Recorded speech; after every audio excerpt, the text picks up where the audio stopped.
No, but you just taught us about why you became an entrepreneur, told us a bit about how you chose Amazon, like why you chose Amazon, how you pick your area where you're gonna make money. And you're actually gonna go over in this video exactly how to make $10,000 or more per month with Amazon, Amazon FBA. Yes. So this is your formula right here, huh? For product research it is, Okay. which is the most important aspect of Okay, it. and just to refresh people who didn't watch the previous video, if you didn't watch the previous video, go back and watch that before you get here. But basically, the way Amazon FBA works is you choose a product that you like and that you believe is gonna sell well, and then you get it from China, and then you send it to Amazon, and Amazon sells it for you, they ship it for you, and then they pay you the money.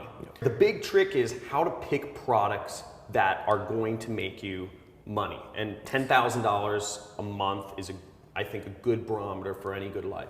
So let's get into it. Yeah, so like I said, product research, by far most important aspect. Okay. You choose a bad product, doesn't matter how good your marketing and everything else is, it probably won't sell well. You choose a good product and you suck at everything else, it'll probably still sell well. So first thing we go off of is the sales. So obviously you need sales. So I look for normally 200 plus in sales. Now it can vary on different categories. Sometimes I'll look for higher, but this is the minimum average I want to see. So normally I use a tool called Jungle Scout.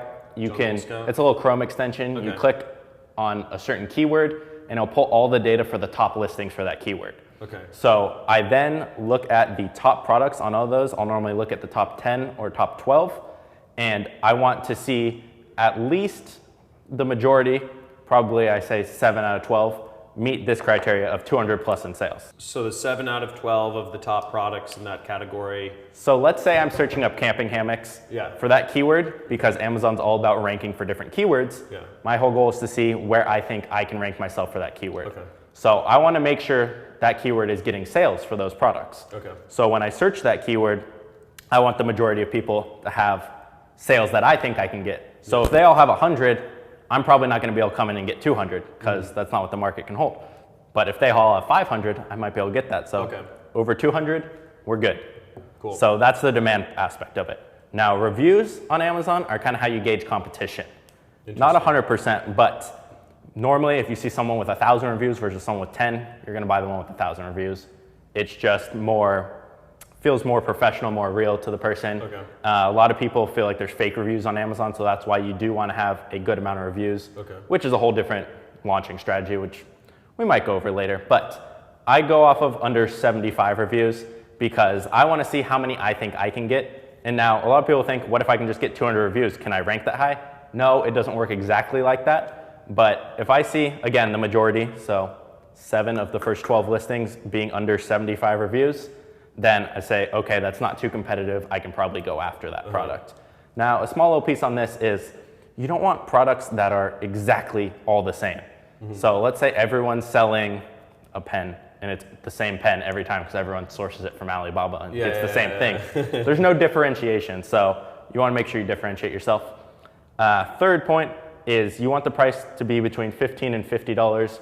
Reason for the 15 is you're just too low of profit if you're not in that range.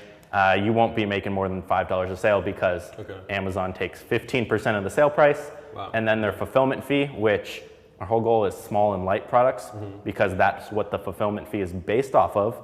So normally it's $3 to $4 a unit. So they're taking 15%, they're taking that, you're looking at $6 in fees right there, plus your product cost and shipping from China, which maybe it will say is $4. You're already looking at $10 in cost, so 5 profit. Reason for 50, anything over 50, people really have to think about purchasing. They might have to consult their spouse and whatnot. Anything in between this range is kind of a one-click buy, super easy. So that's the reason for that. And then the last one is brand equilibrium. So we want to see that it's not all dominated by one brand, that product. Like let's say someone used the example of like face masks. You don't want one brand to sell all the same ones, and you don't want to see huge brands like Under Armour and Nike, and you don't want to compete if they have a lot of listings in the top 12. If they have 1 or 2, that's okay, you can compete with them, but you don't want to see one brand have more than 4 or 5 listings because that means they kind of dominate that niche, and more times than not, they're driving outside traffic, which is not what we're trying to capitalize on. If they're driving outside traffic, that doesn't matter to us. We can't capture those sales anyway because they don't see our product. They see theirs only. Yeah. Whereas we're trying to capture the organic Amazon traffic. So if they're searching that keyword, they'll see us. But a lot of times with the big brands and whatnot, they're driving outside traffic, obviously.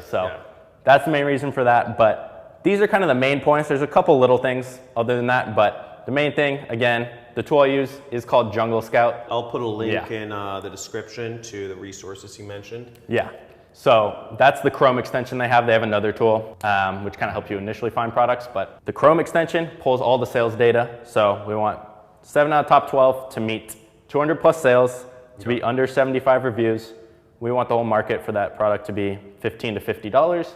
And we don't want to see more than this one brand or big brands a couple times in the top 12. Okay. So first of all, awesome. One question is, I mean, you broke it down pretty simply right here. If it's this easy, why isn't everybody doing this? Or is there more to it than just this? There's more to it. But one of the things is there's not hundreds of products out there that meet this criteria at one point. They go in and out. It's kind of being first to the market with a product, and it'll meet these numbers when it's kind of growing. Example, fidget spinners. I got in on those very, very early. Are you serious? Sold them, and then they died. I don't like going for fads, but that's an example of one. Got super competitive, so when I started, it wasn't. If you look now, thousands of reviews, you can't even rank. So it just takes time to find products. It's not as easy as like, oh, I'm gonna go search for an hour or two to find a product. It can take a couple hours, it can take a couple days, couple weeks. Normal for me is a week or two to find a product. And again, it's always a risk, but there is more to it. And usually just most of these parameters, if you know a little bit what you're doing on choosing the product, you'll be good. Your worst case normally is, oh, okay, maybe I ordered $1,000 worth of product and I sell, instead of aiming for 7 sales a day, maybe I'm hitting 3 or 4.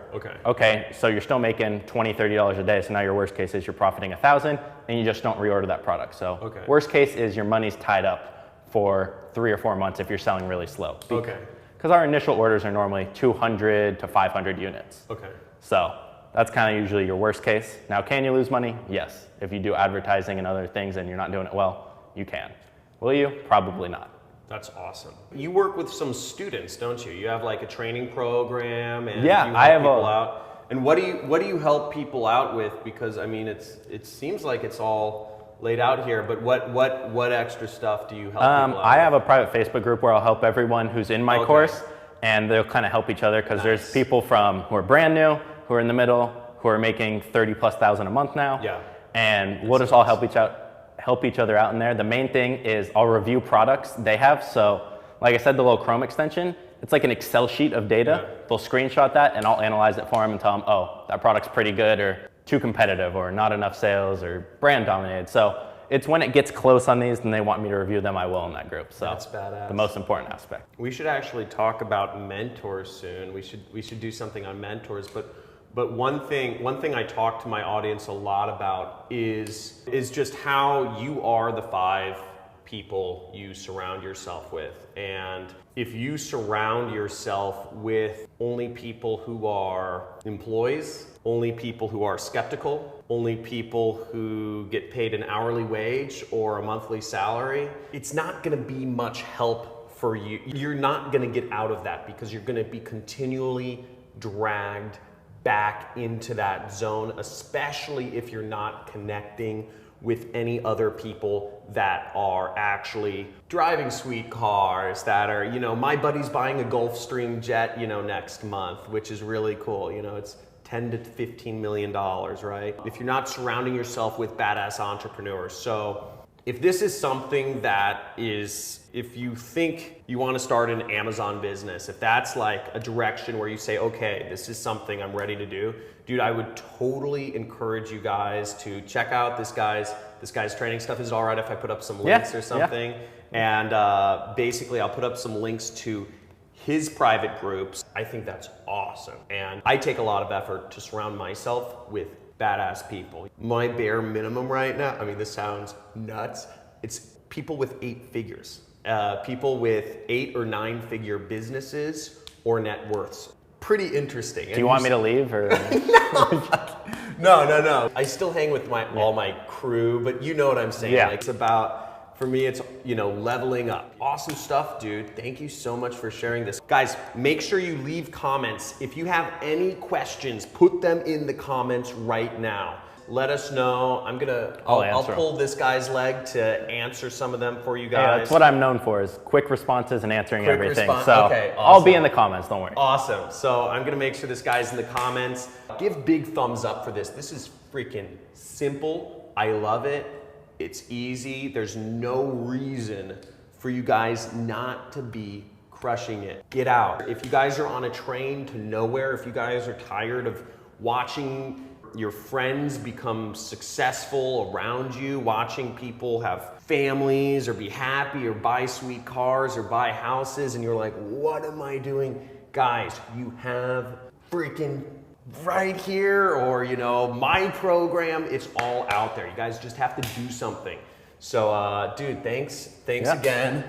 Dude, awesome stuff. And let's do I'll put up a bonus video about mentors. I don't know if you've had any mentors, but we'll go over some of those influences and some of that stuff. So thanks for watching, guys. Subscribe, probably subscribe to my channel, subscribe to this guy's channel, and I will see you guys in the next video, guys. Stay tuned for the one bonus video on mentors.